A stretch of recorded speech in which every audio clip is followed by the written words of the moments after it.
Cast post agenda regarding a discussion on foster care unification and reunification, and we have invited guests today, and we'll begin. Ricky Moody, could you introduce yourself, please, for the public? Sure. Ricky Moody, Community Health.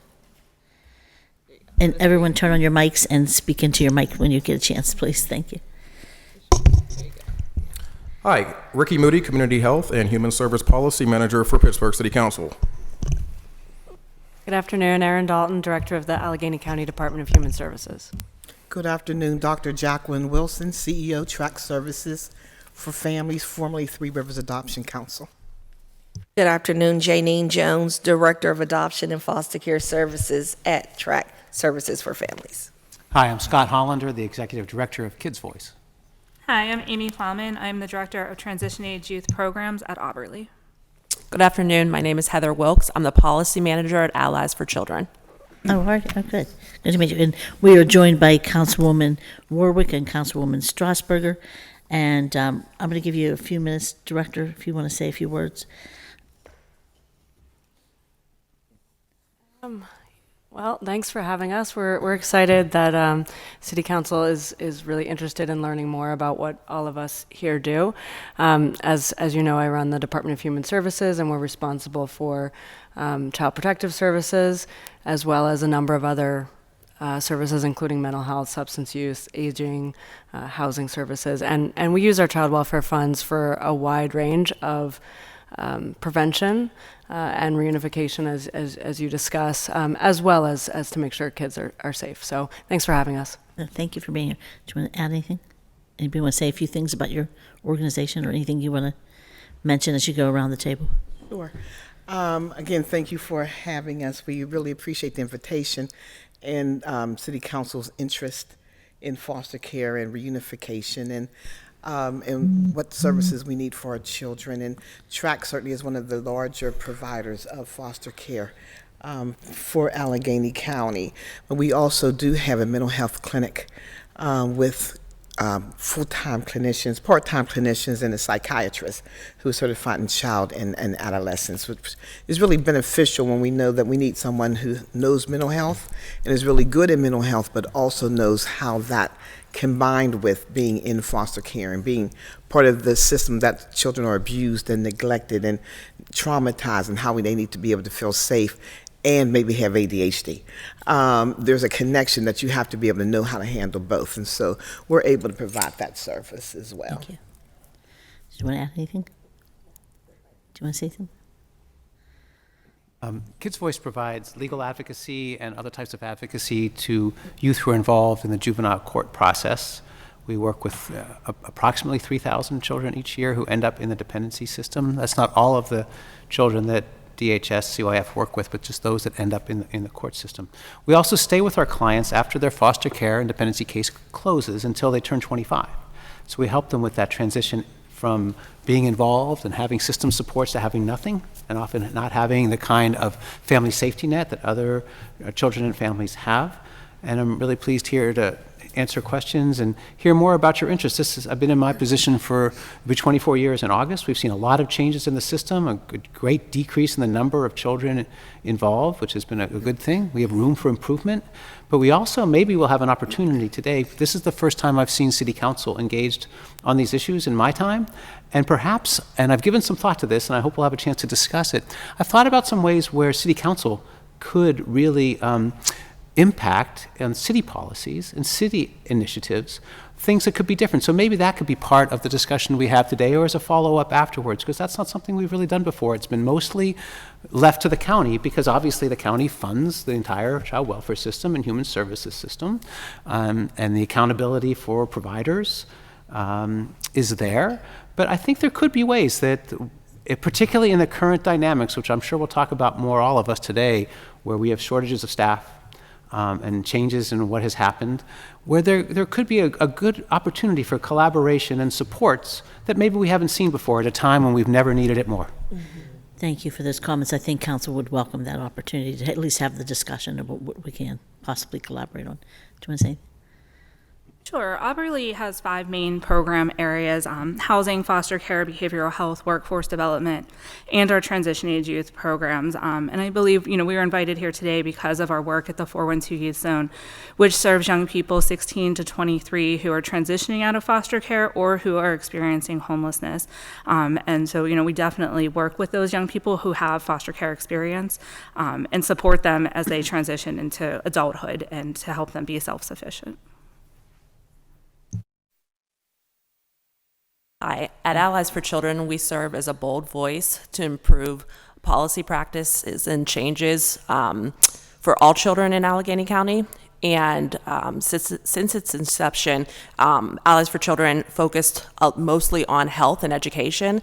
And the new executive director, Jamie Baxter, brought me on to really expand our policy focus areas and to include child welfare.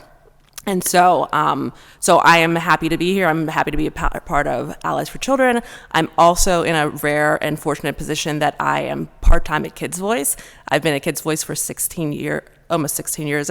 And so I just do that part-time, which affords me the opportunity to make these changes in policy and practice changes, but also keep my ear to the ground and really know what's going on. Thank you. And council members, do you have any questions or comments? No, this is it. We're just going to have a conversation about. Yeah. I'd like to wait. I'd like to hold my questions until I hear more Okay. more back and forth. Okay, Councilwoman Strauss or Warwick.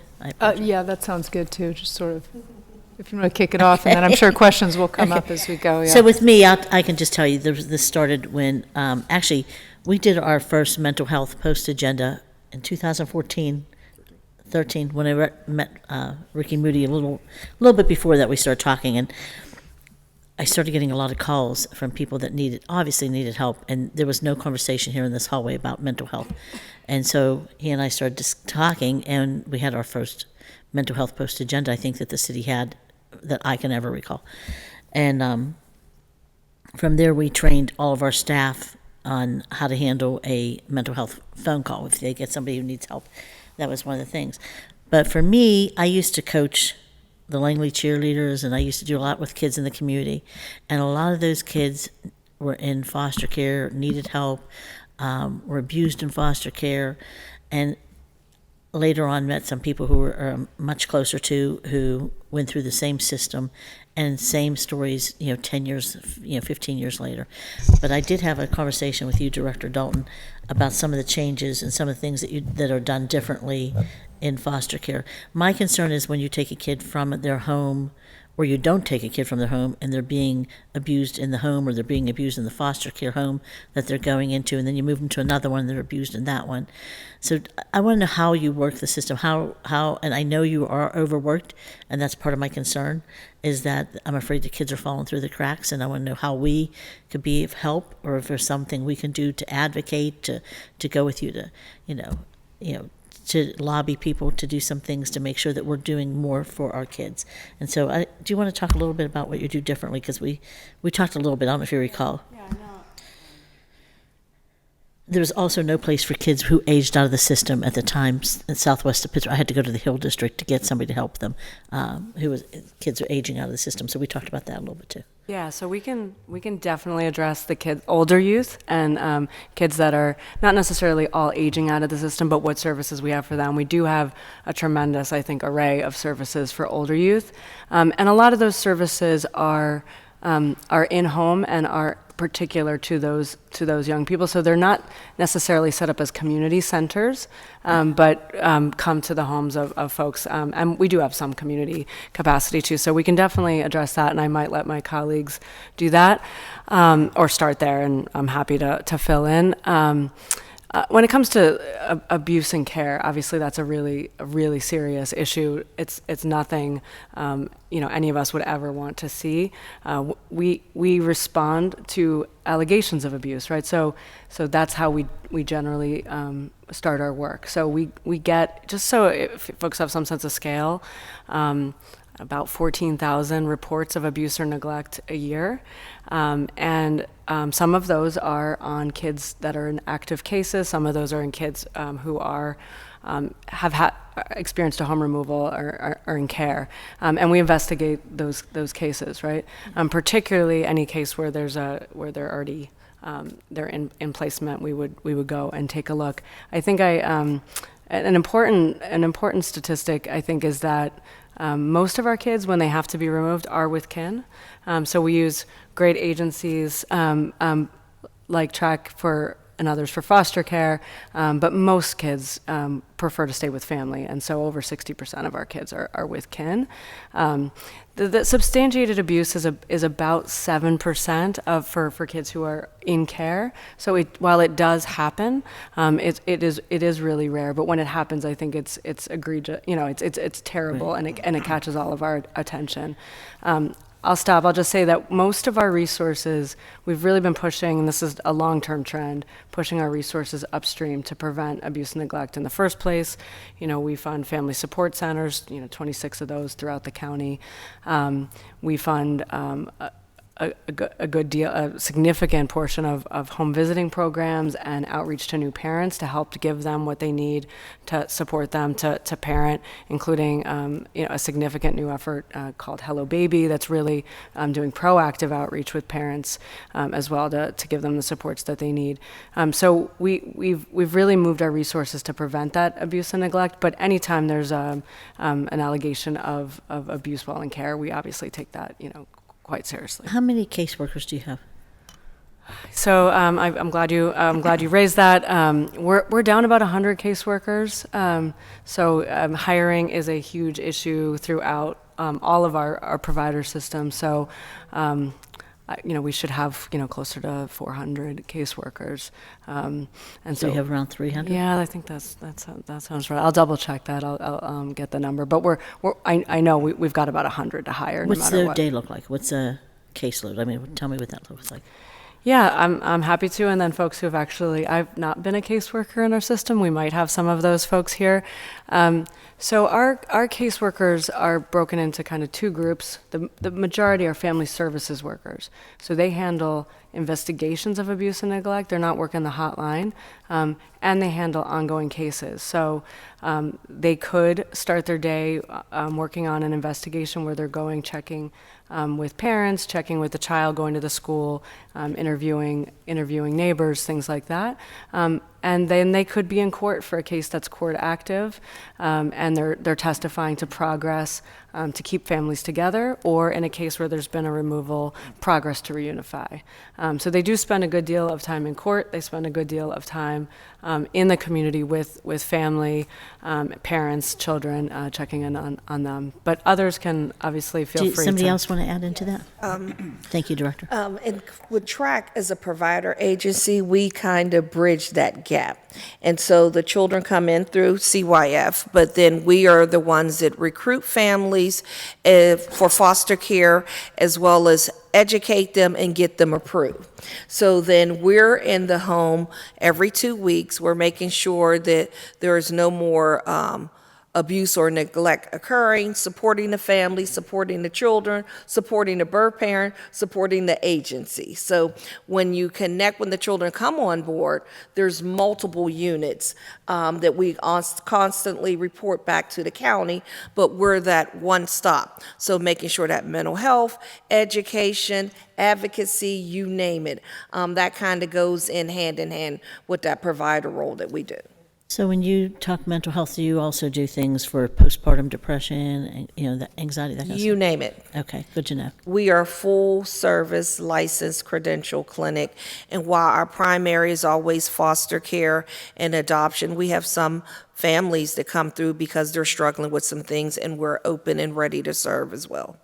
Do any of you serve kids that are like at-risk kids? I think you mentioned you work with kids at risk, kids that are shooters, kids that have been involved in group violence? And before, because I promise I won't, but so we know there's a need, and the media has done a wonderful job of making it challenging right now for us to recruit than what we've done 5 years ago, right?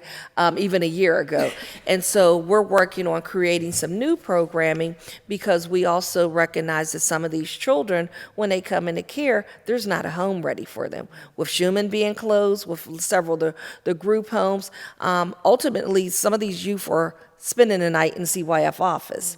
And so we're trying to do some specialized recruiting and awareness on this new pilot program, Operations Roman 12 and 13, where we're working directly with churches to be a resource for this one child or these two children for 30 days, where it's the one child but the entire church wrapping their arms around this family to help support them until stable housing is available, connection with kinship, etc.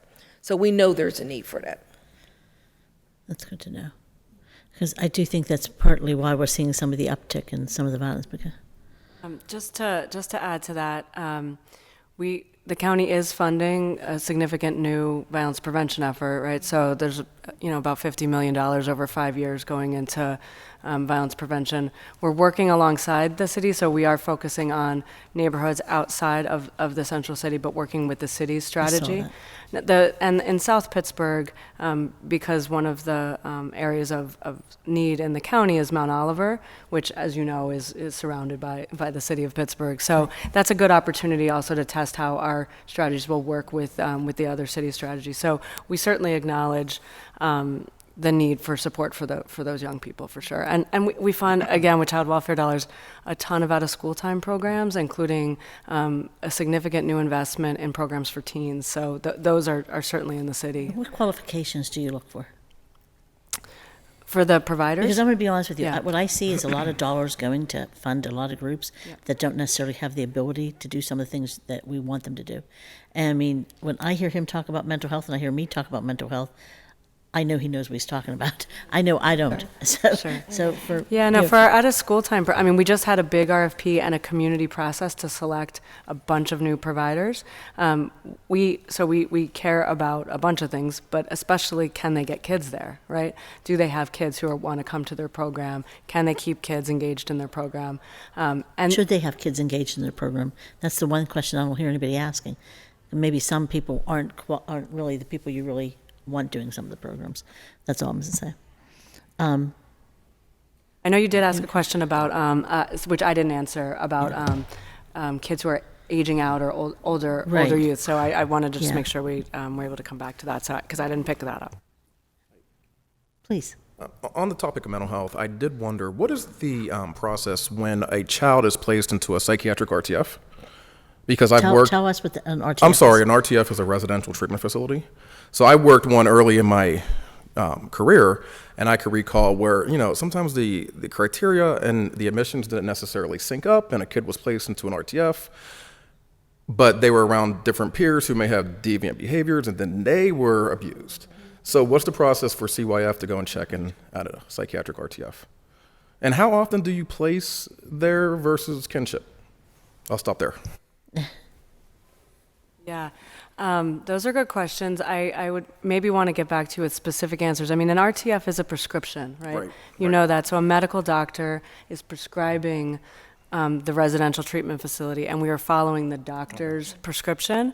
In a case of where it's also, so you don't have to be a dependent child to be in an RTF. In a case where the child is dependent and court active, the judge obviously is also approving that. If they didn't think that was an appropriate placement, they would ask questions about that, and they would have the doctor testify and so on. So, and then we are required to do visits with our children, and these guys know that if they're in placement, they are required to do visits, and we're required to do visits with our kids by regulation. And so, but I think the important point just to note is that it is a doctor's prescription. That's true. I did know that. That's true. And just one more point. So does CYF align with JPOs? Because I recall that JPOs would often refer, or is that what you're talking about on behalf of the courts? Because, for example, so I could recall when a child may have been abused by another child or even an adult. So we would have an incident report, but we would have to contact CYF. But I don't recall what the follow-up was for that, or if it was stringent enough. And this is 15 years ago. Processes may have improved by that time period, but that's something I did want to see if we can get an updated protocol about. Yeah, and others, feel free if you have responses too. I don't want that you to feel like you're on the hot Yeah, seat. that We are do more- have, more we do in have the- questions for yeah, you all. more in the details. So I can make sure, I can confirm the protocol. I think in those kinds of, I mean, there are cases where the state will actually take those out of our hands and they'll investigate them. If they involve our staff or potentially something in a facility like that, they would even take on those investigations. But I can get, otherwise it would follow our, we would go and investigate the abuse or neglect and report that back. Okay, go ahead, please. So I think these are good questions. I also will say that if you're talking about an experience from 15 years ago and where the system is and where it's now today, I think it's really important to recognize some of the changes. And if I could just highlight those for a Please moment, do. because I think our focus now should be on where we are and what we could do going forward. And I think that it's fair to raise the issues from 15 years ago, and some of them remain the same in terms of the struggles for placements and let's be honest, some of the issues that led to some of the systemic issues historically around racism and what happens in different communities. We've made some progress. We have a lot of ways to go. That hasn't changed. But let me say this. When I started at Kids Voice 23, almost 24 years ago, we had 5,000 clients every year. We'll probably have less than 3,000 this year. We've greatly reduced the number of children who are removed in our system and overall over this time period. And it's been a dramatic decrease even in the past few years.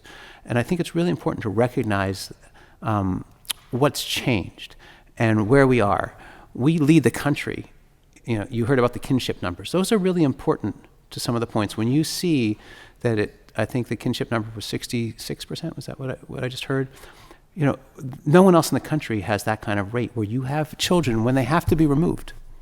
And again, we're seeing so many fewer removals than we used to.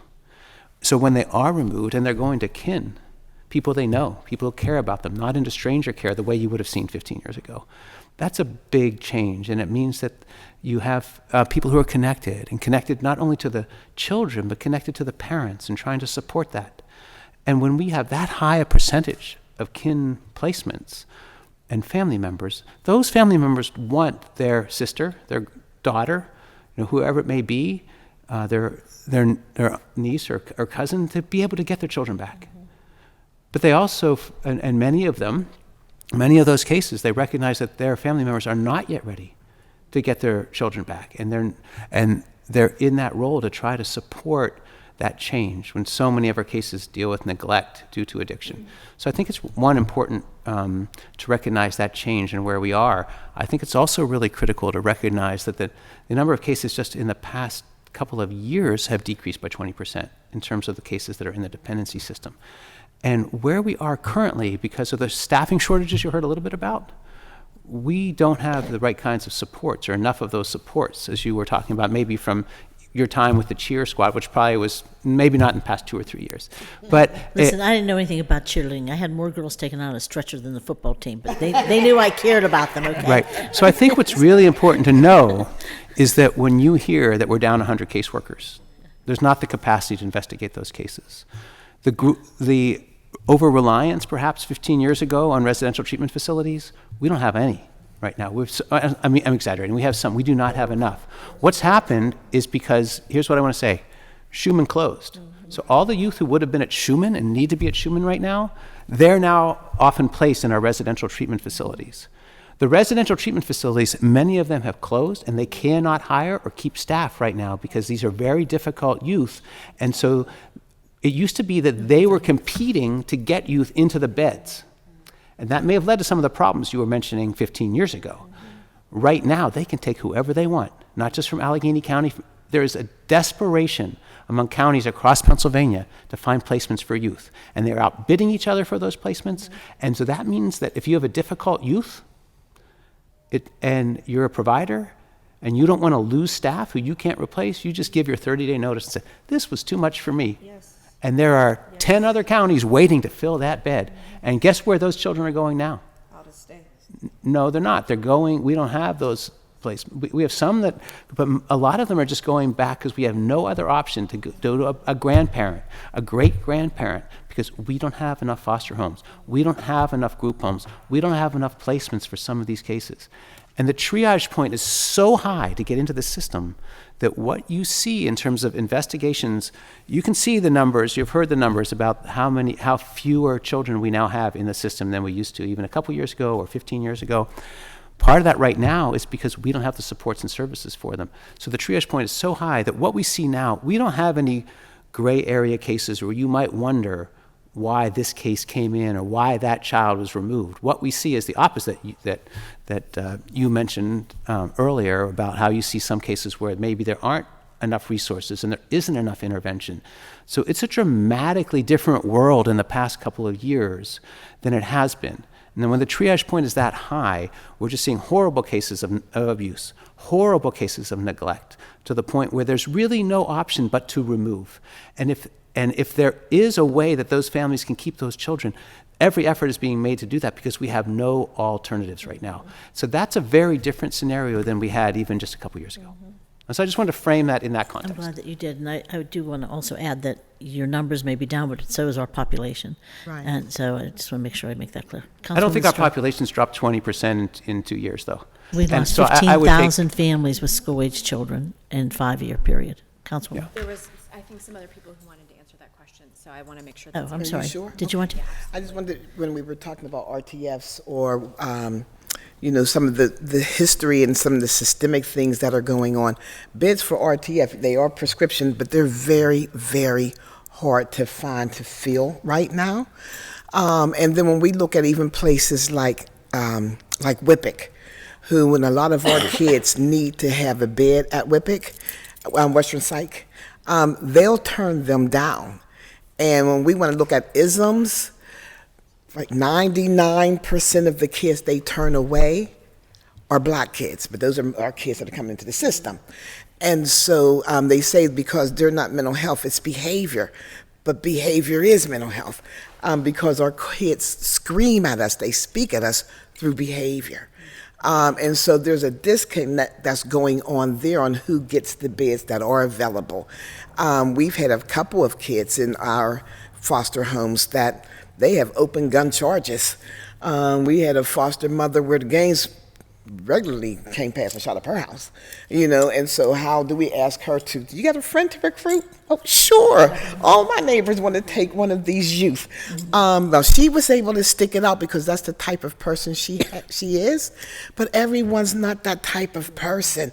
We're bringing those types of kids in, and so the face of child welfare, just since COVID, has changed significantly.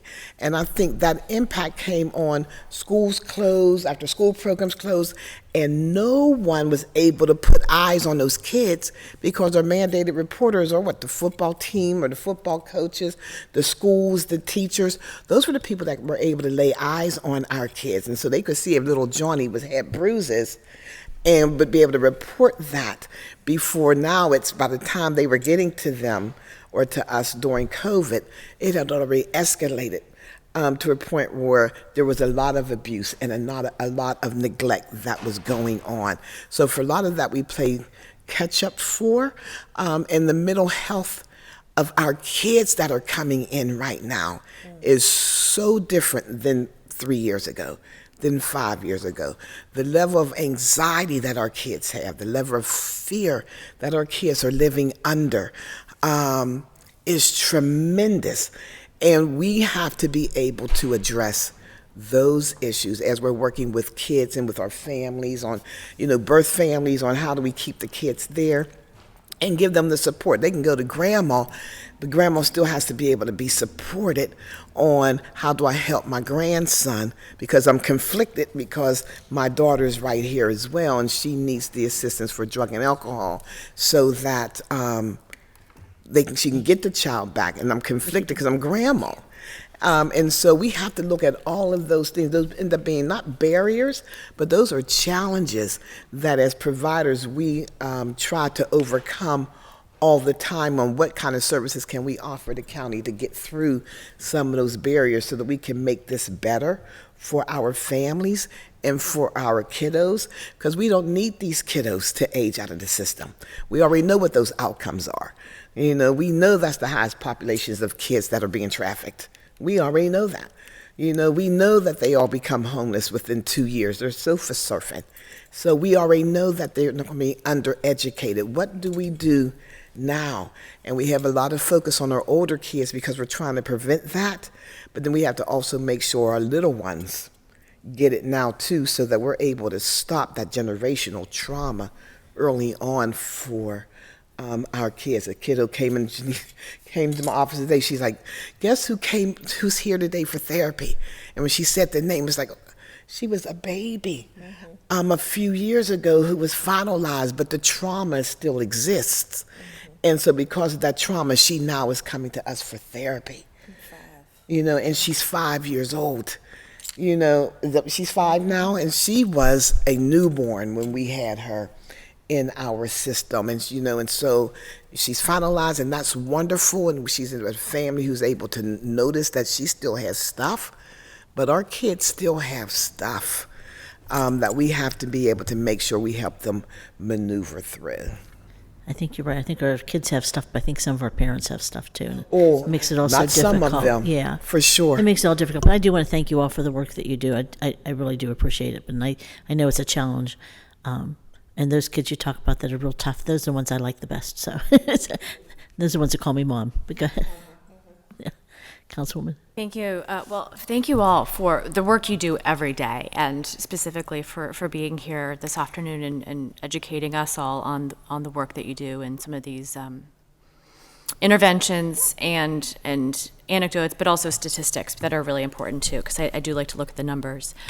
So I just to kind of zoom out a little bit, I'm like anyone else. I hear a news story or I read a news story and I see an example of a really successful program. And much like programs that I see like in education, in the education realm, like a school is doing it right, or this city or this portion of New York City is doing it right. This one program is doing it right. Like what I hear a lot of when it can happen in the right way is when maybe an at-risk young person has a kid at a young age, the support system starts with that when that child is a baby and just stays with them their entire life until they're a teenager, and then it's maybe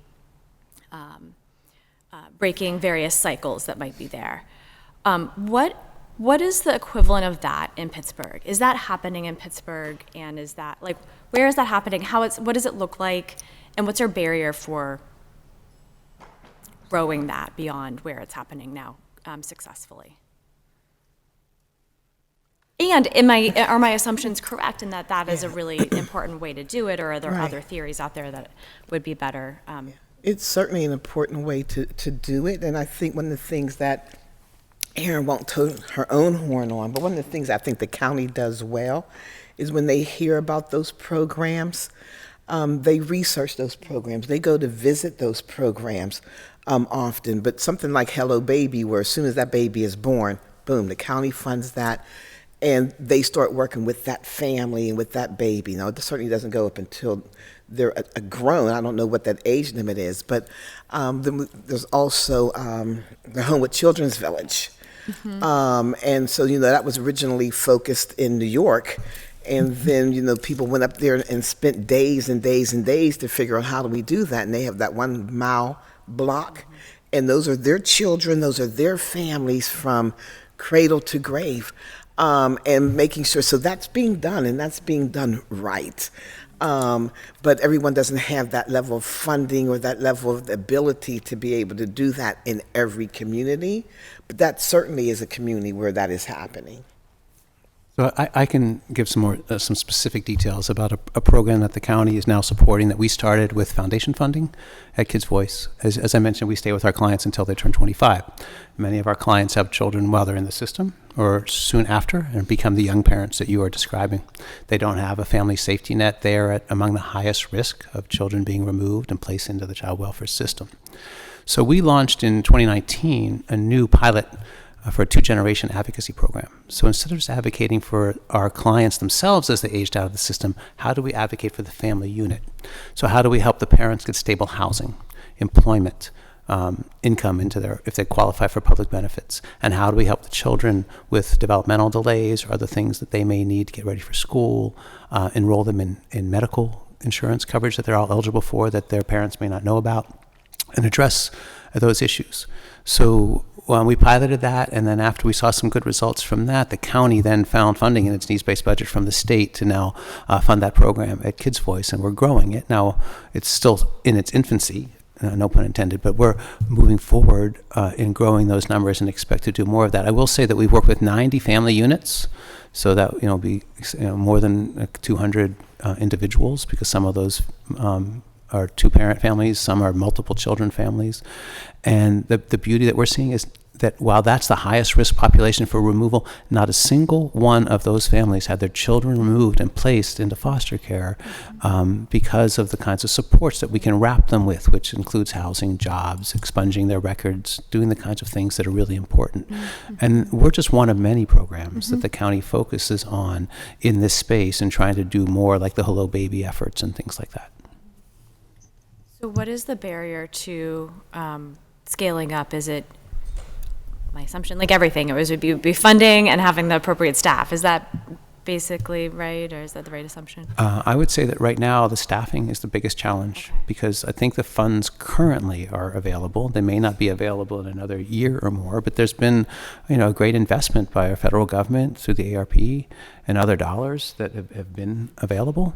And frankly, the truth is that when you're down 100 caseworkers and Schumann is closed, and your budget is largely personnel driven, and you can't find residential treatment facilities, which are most expensive placement, it makes it really hard to spend all the dollars that you have. So to answer your question more bluntly, one of the most concerning things is that this is not for lack of funding. The county is putting dollars out there to try to fund programs. People cannot hire, they cannot staff, and they can't make those things happen. We're doing pretty well overall. We're growing our staff. We're adding to that program, but it's taking us months longer to hire qualified people for those positions, and we're among the more fortunate ones.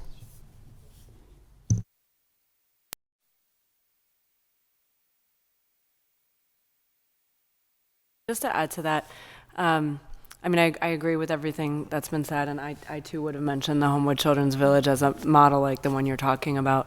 One of the things we do try to do at the county when funding is more of an issue and staffing is like in more normal times is also prioritize high-risk populations for the most intensive services, and I think we've gotten fairly good at that, and so that we're using those which can be scarce resources in the best ways possible. And I really support and am interested in programs like Homewood Children's Village, Harlem Children's Zone. They are incredibly difficult to fund at scale, and you need the kind of incredible partners like you have in Homewood or you have in Harlem to do it. Like it's, I can't just make that out of thin air, though it has to come organically the way it has, and then funding those kinds of things for the long term is hard and worthwhile. So it always comes down to sort of people and resources, but we're trying to sort of optimize both. I was just going to say, coming from my on the ground work and transitioning into my new role, and starting being a part of a lot of statewide groups, I learned very quickly that Allegheny County is the model across the state. And having, years of, frustration of not having enough placements, all the things we've discussed even pre-COVID, to hear that we are the model, it encourages us. So yes, as we've discussed, there's lots of room to grow, but we are the model across the state, and I think that that we're moving in the right direction. The other piece that I think, to piggyback off of what Dr. Jackie had mentioned, two pieces is, one is mental health overall. I think that the mental health of everyone in our communities right now is problematic, and I think that some of the cases that we see coming in, they are so egregious, and I think that had there been some more preventative mental health supports, not just preventative services in general, I think that that's a big piece of the puzzle. So how can we collaborate? How can we do more work with the mental health system to avoid some of these housing disruptions? I met with Beverly's Birthdays recently, who everyone, seems to know because of the birthday parties, but they also are trying to move into more of the maternal, and Aaron probably knows much more than me, into the maternal health space. And so since they've already are making these relationships with these women and these families, they're trying to do what can they do preventatively with these relationships they've made at a birthday party to help them get the care that they need, get even if they're they also, I don't know if they got the funding yet. They're trying to get funding for even postpartum. Someone brought up postpartum. And so I think those are the type of innovative things that need to happen to support the workforce right now. And last thing, we kind of chatted a little bit while we were waiting. I think we talked about Homewood Children's Village and a few other places. There are community-based organizations and out-of-school time providers that have really great relationships with children and families and are willing and able to be used as resources to fill in some gaps. And I think we need to look at them to help us with some of the more preventative measures to keep children and families intact. Just tell us who your brother is. Ross Chapman. Ricky just told me. Yeah, Ross is my brother. I said, we love Ross Chapman. Yeah, they're from Belsuber, yeah. Yeah, Ross and Mark. So your question is also maybe a good departure point about where the city might be able to help with some of those barriers, if I could take a minute and talk about some of those things. So I think that one of the biggest challenges to those young families being able to keep their children, have supports, is housing. And we have a lot of problems trying to work through the city housing system. They may have vouchers, they may be available, they may not be, the department may be there, and they can't get the inspection done, and it can languish for months. Then that family they get shut down, they go to, maybe they find something in McKeesport. Well, that's a different housing system. Now something has to transfer out of the city to somewhere else, and there are really long delays. I think there could be a way to look at ways that some of the housing challenges in the city housing authority could better be expedited and streamlined to allow families to be able to have the kind of stability that is really necessary for young families who are trying to get stable in their lives, and just for families in general. I think it's a huge opportunity. So that may be a place for further discussion and collaboration. And DHS has a whole group of some of them are former youth and others who are working to try to solve housing problems. We have so many people working on housing issues in this system, and frankly, if we were going to give ourselves a grade for what the impact is, it would be pretty darn low. But maybe if we all got together and took all the resources that we're trying to put together to try to address housing and said, how could we do this better? And where could the city help? And where could the county housing authority and the city housing authority work better? And They could merge. So I will leave that political question to you. So that's one area. Another area that I think could be helpful is around the mental health and behavioral health issues. We're at a horrible crisis, and let's just put that slightly into perspective before I go to my suggestion, which is that right now, if you have private insurance, or frankly, if you have enough wealth to private pay for your own mental health services, you can't find anyone. Their waiting lists are long. That means that for our population who rely on Medicaid reimbursements to providers, who are paid less than a private pay, less than a private insurance, any one of those providers could easily jump over into a higher paying role and do that, and many of them have. And that leaves us with very few available therapists and providers for a very vulnerable and needy population. And that's why we're seeing some of the innovative things around there saying that's not probably going to change anytime soon. And so we're training community members, like you've heard about, Gwen's Girls and other programs that maybe Jackie, you want to say a little more about, and many of you may know about the Steel Smiling program. This is an effort to take trusted and respected members in the community who can connect with people and try to train them about try to provide supports. One of the things that we're doing at Kids Voices, we've just launched a new collaboration with the Children's Hospital Adolescent Unit, where while we're on long waiting lists, we can at least get an assessment done early so we know what those needs are, so you don't have a waiting list to get an assessment and then find out what you need and a waiting list to get what you need, ways to stable our families in between. So where that leads me to as a suggestion, if you think about what the city does in sort of out-of-school time funding or any kinds of programs, if you could think about how to integrate that with having those programs provide some type of connection to on the behavioral health side, even if it's not to professional therapists, but other ways to grow that capacity in our community, it will make a world of difference, I think, overall. Well, thank you for getting the ball rolling on some of these ideas, because you were able to flesh out for me much more thoroughly what was starting to go on in my head. On the housing front, this is really relevant right now, given the article that maybe many people saw. You probably don't even need to read it because you live it, you know it, but that public source just came out with showing that the city's housing authority, or the Pittsburgh Housing Authority, it's egregious what I'm hearing, frankly. And I think this is a crisis on the level of us, ringing the alarm bell, raising the red flag around lead in our pipes, right? Like that was something that the region and city council and the mayor and everyone came together around. Like it is at that crisis. I was planning on holding a convening representing, Shady Side, Squirrel Hill, Oakland, well-resourced areas that should have more places for people who have Section 8 vouchers to be able to live.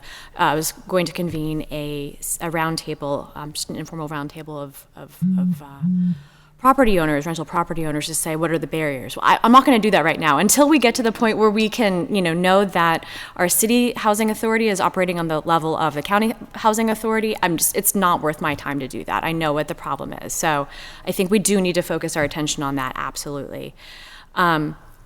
Just to make an even further connection around mental health and out of school time, credit to our council president for convening a task force, a mayor's office council task force around youth and youth violence specifically. And what I'm, as chair of the Recreation and Youth and Seniors Committee, or Older Adults Committee, I'm really looking forward to digging into that to be able to map out where out-of-school time exists in the city.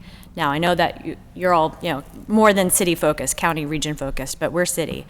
And if we can have a map of where not just the city rec centers exist, but, every place that exists that has an out-of-school time opportunity, working with APOST, working with others, and we can map it, and we can see it, and we're all connected, and we're all talking in conversation together.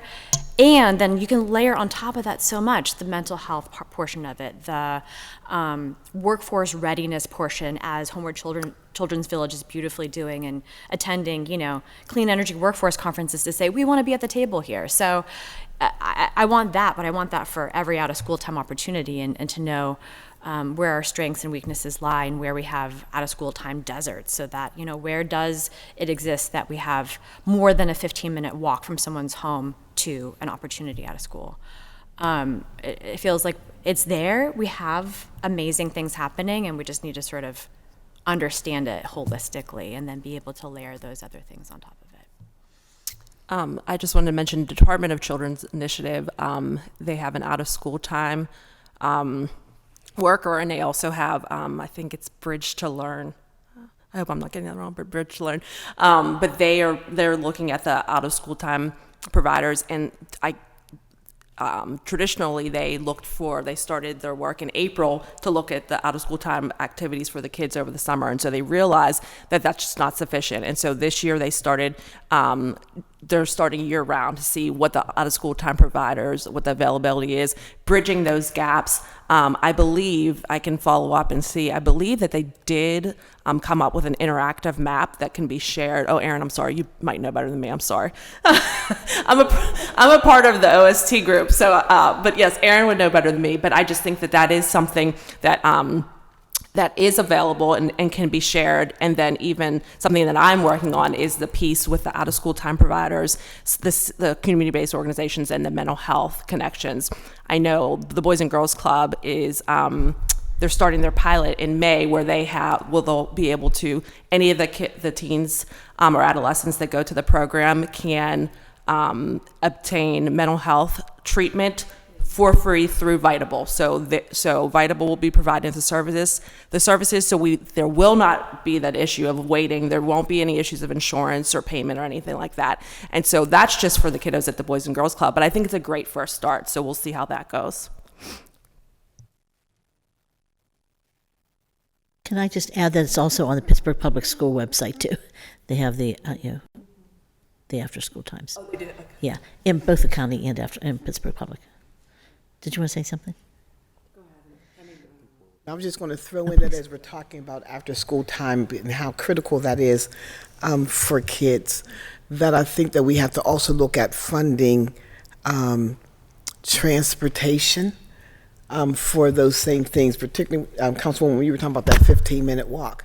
Because for some of our kids, that 15-minute walk is through a war zone. Yeah. And so that's not good for them. And so they don't go, or either they go and everyone's afraid for them, how are they going to get home, how do they get there. It's light after school, but it may not be light once it gets dark at 5 o'clock. And how do we make sure those children are protected and continue to feel safe, and provide that safety for them in their neighborhood. Please. Councilwoman, it's okay. Just one. So I think there are a number of data resources that we can make sure are available and that everyone knows about. And just wanted to mention on the mental health, two things that we're doing, because it is a really tough time for everyone right now. Scott said it well in terms of private insurance and so on. But we are doing two things, and it does feel like it's looking up a little bit. So I just want to mention some positive things. So it is American Rescue Plan funds. The county and county council agreed to about $6 million in funding those informal mental health supports. So not our traditional Medicaid treatment. It's folks like Steel Smiling, community-based pastors, people in community who can help fill some of those gaps until we can get into the treatment system. And I'm really hopeful that we prove out some of those strategies and we can use Medicaid funds for them in the future, or otherwise find other human services dollars, which will be tricky to figure out if we can't use Medicaid. So that's another $6 million kind of going into those investments in community that I'm really pleased about. We're really excited about some of those interesting ideas that are coming out there. And then for the behavioral health workforce, this might be a little bit too in the weeds, but we were able to use Medicaid medical spend, which is really hard to get your hands on, the actual medical spend dollars that are underspent because we don't have the staff to serve the people in these frontline roles. So we, convinced the state and presumably, they convinced the feds that we could use medical spend dollars to put $15 million into loan forgiveness, to retain therapists in these frontline roles only for this population, and to hire new staff. And so we might have a whole new group of people. I hope. I'm really hopeful, because this is above and beyond what other loan forgiveness programs does. It has a kind of cohort model with leadership development. So we could bring in a whole new class of therapists to be working with this population. So no doubt it is a really tough time, but we are really thinking and trying over at the county to do different things, to get different workforce into the field and to keep the workforce that we have. Those kinds of incentives for the workforce is exactly what I'd love to see more of at the federal level, but great to hear that it's happening at the state level or at the county level. So I wanted to make one other suggestion about an area where the city could potentially be helpful, particularly around workforce and housing. And that's about where families have individuals in their families, or some of our young clients who are aging out of care, end up with criminal histories and fines and fees that they cannot pay, and the impact on that. And I believe that there's some effort right now, led by former Councilman O'Connor, now in his role as controller, to looking at some of the data, and maybe there's some potential that Pittsburgh, in terms of council, could look at potentially abolishing some of these fines and fees in certain types of cases. Because let me explain what happens. You have summary offenses, often before a magistrate district judge, sometimes in front of a city court, and those are disproportionately affecting poorer families, individuals of color. And what happens is they end up being found guilty more often or not showing up for those hearings and then getting a criminal record that makes it harder for them to get a job. It makes it harder for them to get housing. And these are cases where you're not entitled to a public defender because the summary offenses could not result in jail time. And so the liberty interests of the Constitution are not invoked, so you don't qualify for a public defender. So you're there on your own or with no one there, or you're not showing up. And so when you have that fine and fee, and court costs that you don't pay, that can lead itself to a detainer that ends, or a failure to comply order from the county, and you get picked up on that because you're stopped for a traffic violation, and that shows up, and you're then potentially incarcerated. And if that happens and you don't show up for work the next day, guess what happens to your job? And if you have children at home when that happens that evening, guess where they end up? In the child welfare system. And it's not a good system. And I believe that the study that Comptroller O'Connor recently showed is that only 5% of those fees are ever recovered anyway.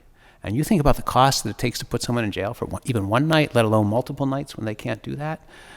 We're really, I think, creating some significant problems that have disproportionate and discriminatory impacts. And it'll be a very interesting thing for city to council to look at whether there's a way to abolish some of those fines so that if there's an action you can take in that regard. We have a project at Kids Voice where we represent our former clients, as I said, through 25, and when they have these types of charges, we go to court with them. We reach out to them and say, you have this charge, we can help you if you would like for free. And last year we had a 90% success rate in those cases for this population of having the charges withdrawn, dismissed, or the clients found not guilty. That compares to 36% for youth who didn't have our representation, who are former foster youth. As you can imagine, the vast proportion of these charges are for minority youths. Over 65% are black males, and we have an over 80% success rate for our black clients versus about 29% in the public. So it doesn't make sense to have these types of things. And I want to give Aaron credit because when they helped us run the data to see those differences, and then with that data went to the county public defender's office and asked them to replicate that program. It's now being replicated in Cumberland County. But if those fines and fees went away, you wouldn't have to have this, because then you wouldn't necessarily be in a situation where it could affect people as much as it does. Just to clarify on that, so vis-a-vis the city, so are you, because from our end, I mean, we could in theory pass something, sort of like an ordinance where it's like we don't pick people up for these types. Do we know if that's something that the officer can see when they are doing the There's a the whole traffic variety stop of or whatever? options that right now there's a coalition that's headed by the Pittsburgh Foundation, and with Comptroller O'Connor, Gwen's Girls, some other groups that are all looking at these issues. And I think it would be great just to have a separate discussion about where that could go and what those potentials are and what Pittsburgh might do as a second-class city about being able to take certain steps that could prevent some of these things from happening that really have some dire consequences without much benefit to the city other than putting people in jail, making sure that they probably can't get jobs and pay taxes in the way that we'd like to see them be able to be successful in their lives. You both done? Thank you. Councilwoman Warwick? Yeah, so I guess I had I guess I was more curious just specifically with one thing that I'm very new in this role, but that I've seen just with calls coming in from constituents. So far, in my experience, it has been more around housing than specifically with kids, although I do have one incident, is folks not being able to kind of get that one point of contact, right? Where it's like the experience that I've had, and again, this is just anecdotal, but the experience that I've someone will call me and with whatever housing, a house that burnt down, or a dispute with a landlord, or a domestic violence issue that is resulting in unstable housing situation, and they come to my office, and then so I say, oh, well, here are some numbers, but then they call those numbers, and those numbers don't go. I mean, not to say, like, they kind of don't go anywhere. Or they go to somebody who's like, oh, well, call this number and that number. And, even I've had that, right, where it's like, and so then people, and at the end of the day, it's very hard for people to call, even if you're very savvy with systems and, asking for the manager and whatever it is, you're still hitting walls. And in one particular case that I have from just yesterday, I have a grandmother who's got, she's got a granddaughter, an elementary school age granddaughter who has been kicked off of the bus for various behavioral issues. The mother is incarcerated, and she needs this kid to be on the bus to go to school every day, and the grandmother's not in a position. So, and I got the call, and again, this is all, and I got the call from a friend who knows, and but, and I don't even have this person's name, and I'm like, oh gosh, maybe they can call a Matchie and they might help. But at the end of the day, I guess as a council person, it would be helpful. Well, I was a little surprised that the grandmother doesn't have somebody she can call, if the child has been placed with her, and I don't know if that's official or not official, but that there isn't like a caseworker, basically, that she can call and say, look, I need you to call the school and the bus company and whoever it is that needs to get everybody in place to get this kid the transportation she needs. Again, it's anecdotal. So I guess from that perspective, I'm kind of curious about with the caseworkers and kids who are moving from here to there. I mean, does a kid, in particular an older kid, I suppose, or the caretaker of a younger kid, have that direct line, like someone they can just call and be like, I need help with this? Is that, I mean, maybe I'll start and then others can join in.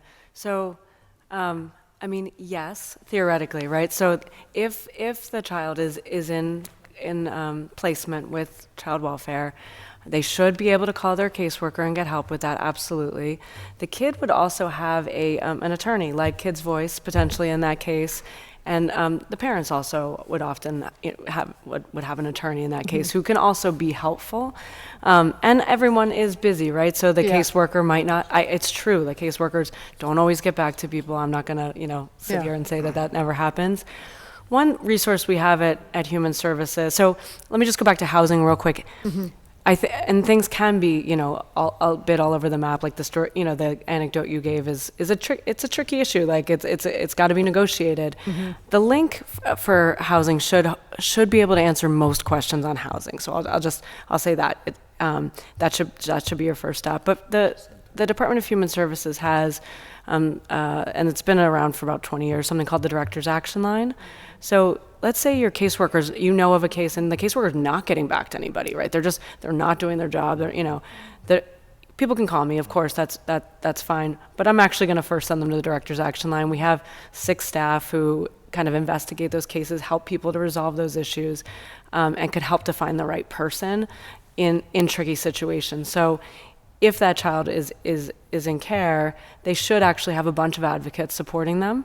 The caseworker who should get back to them and try and make sure they get on that bus and negotiate that with the school. No matter what the kid did, they got to get back on that bus. We got to figure it out or arrange other transportation. But the child also would have an attorney and so on. But the Director's Action Line, and I've got cards. We can give the number. You guys can call. You can sort those through us as well, because some of the stuff does get tricky, and there's often multiple sides to every story, and they're difficult to handle. So that's good to hear. I mean, that at least in this case of with child welfare, there is essentially it's like hand holding, right? Because people can, you throw 3 phone numbers at someone and then you've lost them. It's more than they can do, to be honest, just to, or they call and don't get an immediate answer. So in essence, at least with when we're talking about youth and family services, there is, whether it's through a third-party organization or a DHS, like basically every child and caregiver. Yeah, in that case, this child is now our responsibility. It's our responsibility that that child goes to school, and it's our responsibility that they get there, because we've taken responsibility in that case, the court has, and then we've, worked with our partners to do it. So it's our job to make sure that happens. And so, yes, when in that situation, if the child was in care, yes. But there are a lot of situations where they're not, like, we're not involved at all. The grandmother or the grandparent is taken care of, and we should still be able to support people. So we are working with our largest kinship care provider, Second Chance, to help those families who are entirely outside of the system have similar supports, so that the kind of resources of the system can be there to be supportive. But yeah, and if you ever run into a real challenge, the director's action line is the place to go. Other things too is it's relationship focus. And so you said grandma in that particular situation, well, that can be overwhelming for her to navigate through the phone numbers and which button, yet alone if you say, okay, go on this website. And then try to navigate. And so as a partner of Allegheny County, in addition to being able to connect with the caseworkers there, then that's when our team comes in as well. What's going on when we're visiting? What are some of the issues? They're not going to school? Then let's make that happen and do that advocacy that I talked about prior to make sure that the needs are being met of the child and the family. And so it can become overwhelming. So that may mean that day we take the laptop because we already know Miss Jones really struggles with or she gets frustrated because, maybe she can't see or whatever the issue is. But it's based on that relationship focus piece on what can I do to help you opposed to what happened. And so, yeah, it's constantly in that manner. So, and even for us, there's a lot of times people call and they're stuck. And so we pride ourselves on always having someone answer the phone. It can go all the way up to the CEO at times because we know people are in crisis, and then kind of directing them, whether it's to the United Way helpline or, this is who you may want to reach out, or here's a specific number of somebody that I worked with in the past. So that piece is critical because people are in their crisis mode. And when you're there and you can't get those needs met, once again, that puts those children at more risk because of their frustration, anxiety, and just feeling overwhelmed. Yeah, I mean, I know for myself, and I'm sure that this also is out there in various places, but I know it would be very helpful to have, just like, if you get a call like this is the number you call, this is the person that you connect, whoever, and whether that be a housing issue or a... Yeah, no, we do have a first best step list, and we're happy to share that. And it is on a website, a county website called Allegheny Connect. So, because it's one of these weird problems that is strange. I'm like a data person. It's just strangely hard to solve. Yeah. How to connect people to what they need. We're working on it. I promise. But it's hard to solve here, and it's hard to solve everywhere. Of course, we can give people the first next best step, and so we have that, and so we can absolutely share that list with all of you. You can distribute to council so that you at least you've got that much. Just to echo some of the remarks you made, I want to thank Aaron because I know in the last few weeks I have been reaching out to you about protocols and what lines to go to and what information's there to disseminate to council. Also, some of the issues that I've noticed from the work I do in council is that we have families or individuals who come down and they say, well, our kids are taken away from us, and the antecedent is usually because they were evicted or because they can no longer pay rent. And now they're unhoused, but at the same time, they don't want to reach out to these systems and report that because they're afraid that if they haven't got the kids taken off of them yet, they will if they report that they're unhoused. And then it becomes like this catch-22 with me because I want to send them into the right direction for the resources, but at the same time, I don't want to break that trust they have and that anxiety and that trauma of losing the children. And these are calls that are typically at this point, the last 6 weeks, hitting this building once a week. And this is why I've been reaching out to Aaron to get these resources put out there for us, for our references. But these are those nuanced situations where you want to help the individuals empower themselves to get out of the situation, but at the same time, you don't want to empower them to do something that's contradictory to what maybe a court order would be about what they can do with their children so far, or what the CYF caseworker did. So, it becomes pretty difficult right now to navigate these conversations. I've sat down for 2 hours in the last 2 weeks with one family who have 7 different children, and all of them are in placement. And it's because they have been housing unstable. So it's not necessarily, according to them at least, it's not necessarily an addiction issue or some type of neglect, but it's that. And so it's heart-tugging to hear that they don't have their children, but at the same time, I don't necessarily feel comfortable giving them advice or suggestions that are contradictory to what their caseworker expects of them, or the judge expects of them, or whoever's involved. So, I think that I'll continue to lean on you about more resource information, and also what, we face in these districts. And I know Councilwoman Warwick, some of the issues you talked about, I've been right there on the email chains with you, and I know how they're firing off. So I just want to say Aaron has been producing a lot of information. So, as it hits us, I'm going to continue to connect. So thank you. It seems a little too sort of in the age of automation, like press 1 for this, press 1 to go to the website. And at the end, I mean, when people are in their absolute most, they just need, it's just like and it's of course a staffing issue, I know, but it's just like, people just need someone to literally do it for them. It's like, I think of my kids like, Mom, just do it for me. Like, yes, that's what you need right now, is you just need me to make the calls and figure it out and get, without. Yeah. And I think one of the things we have to remember is everybody can't navigate those things. The reading level of people varies so much. Everyone can't read that report or read that form, or even when we're trying to approve a family. Okay, we've gone out, they haven't sent us the paper. Oh, I need to take this paper with them, because then we need to go over it together, because they may not understand all this craziness that we have written down that's policy and procedure, understanding mandated reporting. And Allegheny County has the GPS, and everything's not CPS. But the one thing, if something comes to Allegheny County's, from my experience, comes to their attention, I have seen with my own eyes Allegheny County furnish a home.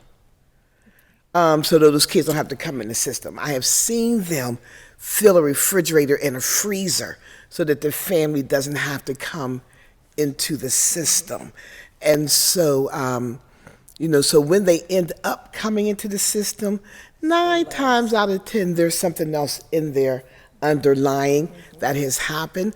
The thing, because the family is in crises mode, that's the piece that they know, is I'm unhoused. Because I know that there's to foster love, they can go in there and literally shop for everything they need for their house. There's a lot of systems that are out there that would provide that. The Urban League gives, money for rent and things like that to be able to help people out. So again, sometimes it's not being able to connect it because they don't understand it, and then the information comes in differently. For these kids that come into the system right now, it's taking a lot because we don't have the staff. It's easier to give you $2,000 in groceries or $5,000 to furnish your home than to bring you into care. And especially stranger care, it's going to cost us much more than that in order to provide that service to our families. And so I'm always coming to CYF's aid, but I do that across the country because people in other states do not have a clue on what's being done in Allegheny County. They don't have any idea that these things even exist. And you all do that in Pittsburgh? Absolutely, we do. And we've been doing it for years. But we often don't get the recognition here because no one understands that it's not happening anywhere else. And so we have to do that for ourselves. But it's happening here. If people make the right phone calls, then we can give them the right people to make contact with, to advocate for them on their behalf, and to get the wheels turning in the right direction for them. And I think Allegheny, I think we're pretty good at that as providers on helping people get the ball rolling in order to help them to become better and to help them heal. Because if I'm in crisis, I'm also being traumatized. And so while I'm in my traumatic state, my cortisol levels up here, you telling me it's all going to be okay and I don't see it today, it doesn't mean anything today. I was just going to say real quick that I think it's a really good point. I think Allegheny County is very resource rich. That there is a lot of resources. There's the example you gave. There's probably 2, 3, 4, 5, 6 people grandma could call. But I started my career out in kinship care, and Dr. Jackie's right. It's overwhelming for anybody, but particularly family members who get that call in the middle of the night and say, "Hey, can you take your child?" And grandma's trying to remember. Well, she has 5 phone numbers who to call. So I think there are a lot of resources. There's lots of people. I think that one thing that I've noticed working in all the different systems is sometimes, and not intentionally, I don't think, but sometimes I think people work in silos. And so I actually started a child welfare stakeholders group just at the end of 2022, so in December. So it's really new. So shameless plug if you would like to come and meet with us. But right now I just have some CYF caseworkers, some parent advocates, child advocates, different folks, a couple people from the city, the community policing, the social workers. So we're looking to expand, and I think part of what we're trying to do is what can we tackle without, we can't solve workforce issues. We can't do some of these things, but what could we do as a collective to help right now? And I think what we've noticed, our meetings go over every single time because it's filled with a room of passionate people who aren't getting paid. It's all after hours. And so we have, and I think the most passionate are the CWAF caseworkers, because they said, a couple of CWAF caseworkers said to me, "Thank you so much for starting this because I want my voice to be heard." They care about children and families. They don't do this for the paycheck. And so, so we are trying to, like I said, we're really new, but we're trying to see what could we do as a collective to make some changes that, eventually, some big policy changes, but in the interim, what can we do right now? And so, and a lot of it's just, we had a meeting last week, and a lot of it is just like, did you know this service is available? Did you know you can do this? And so then they take it back to their regional offices because I have people from different regions that attend the meeting. So yeah, I welcome anyone, and I think I mentioned it to Ricky, and and like I said, we're looking to grow and see what we can do. So sorry for my shameless plug. No, that's great. Thank you. So I wanted to loop back to the housing question that was posed, and Councilwoman Warwick, what you're saying, I think highlights the point I was making before, and I just wanted to reiterate it, that we have a housing crisis. And frankly, if you think about this really concretely, it is unfair to make the Department of Human Services the Department of Housing Services. And the reason that all these calls are happening, the reason there are housing navigators, the reason that we're trying to do these things, and some of the things that Jackie's talking about, is because our first point of service to those families at the City Housing Authority, that's where they should be going. That's where there should be someone to answer that call as a point of contact to say, hey, here's where this is a family, and Ricky, when you talk about that family should be able to go there first and foremost and say, oh, I know that, and I know all the things that Jackie's talking about, and I can get you what you need. Here's where I can find you emergency housing at the moment. Here's I can help you find rent money. Here's I can help you look into these other issues. Here's where we have available housing. Here's where you can look other places. Here's where you might connect to some of the Department of Human Services. This is a broken system when you are asking questions, frankly, about why the Department of Human Services should be fixing the housing problems in our community. And I just want to make that point and say that's where we could all come together. And Madam President, when you talk about reinventing the system, and how are you going to do that? I think that's a great place to think about how could we restructure this? How could we do it differently? How can we take all these services and maybe unbridle them, make them less siloed, and find a way for housing authorities, city, county, McKeesport, others, to do this work, and it will make a huge difference in our community. And I apologize because I have to leave for a 3:30 meeting, but I did want to hear No, Councilwoman, are you done? No, go ahead, yeah. So I'm just going to say, I think the one call should be 211, which is also Allegheny County United Way's helpline that should be giving people services and connecting people with all the services. And I think we need to do better in that regard. And maybe it is us working together and working with 311 and how we can all collaborate a little bit more, and the parent hotline at Pittsburgh Public Schools. We have all these separate, hotlines and all these separate places that we call. And if we could bring them together somehow, if we merge anything, it should be some of those services so that we can bring people together so that they truly do have one call to make and really get the resources out to people. But with that said, I would also say that, I do call Castor Binion often at Housing Authority. And when I have someone who calls my office that needs help, I do reach out to him, and he and his staff have been responsive with what they have. And so I do know that they have tried a lot of different things to increase the housing in the city. I don't know all the details. I didn't read the article. I'm not going to read the article. I will tell you what I know my first experience has been with them. My direct experience with them has been when residents call our office, we connect them to wherever. We never want them to have to make another phone call. So we make the phone calls for them, unless it's something that they need to give, like personal information. But with that said, is there anything that any of you want to add before we wrap up this meeting with final comments? Anything? Ricky? No, I just want to thank everybody. I know that we were corresponding. Thank you, Mr. Hollander. Thank you, everybody who participated. Thank you, Director Dalton, for continuing following up with me about all these issues that continue to grow more and more. And you see that City Council and the legislative body do get these types of calls in the offices, more so than what maybe people think, because it's not necessarily something that is traditional in the human service scope of work, but the calls are certainly coming through. So thank you. And it's a good thing we bumped into each other at Marshall's, right? But I do want to say I appreciate all of you and all of your work and all of those people that are doing things to work with our families and our kids. Back in when I worked for Pittsburgh Public Schools, one of the things they had was Nancy Hornsby had a second time around grandparent program for grandparents raising their and that program was filled all the time with a lot. Do you remember it? They had one on the Hill and the East End, two different East End ones, the West End and South Hills. I mean, they had 5 of them.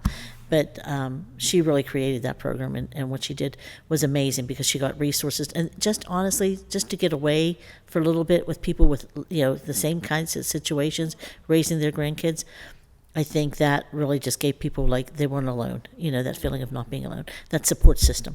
So I think connecting people with those types of programs. We do have a program starting in our district.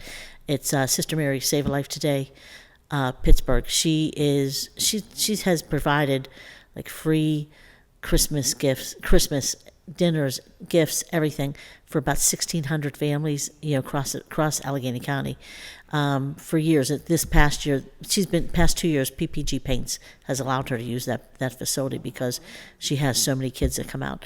And then when she gets home, she gets even hundreds more people calling, and she still takes care of them. But she does, free dental care, free eye care, all those. But one of the things Ricky and I are working with her on is working with the magistrate in our area. So when a kid gets sent to the magistrate, instead of fining the parents or punishing the kid, we have the families going to her to get the help that they need. And she's connecting with people like you and your services that you have. She's an amazing program. And honestly, it's the first time she got significant funding was through Stop the Violence funding. So I do want to say that, I know that there's some good that those dollars, but I would love to see a lot more like that, a lot more programs like that, where they're actually doing what they say they're going to do and beyond. I mean, a lot of it they put their own money in.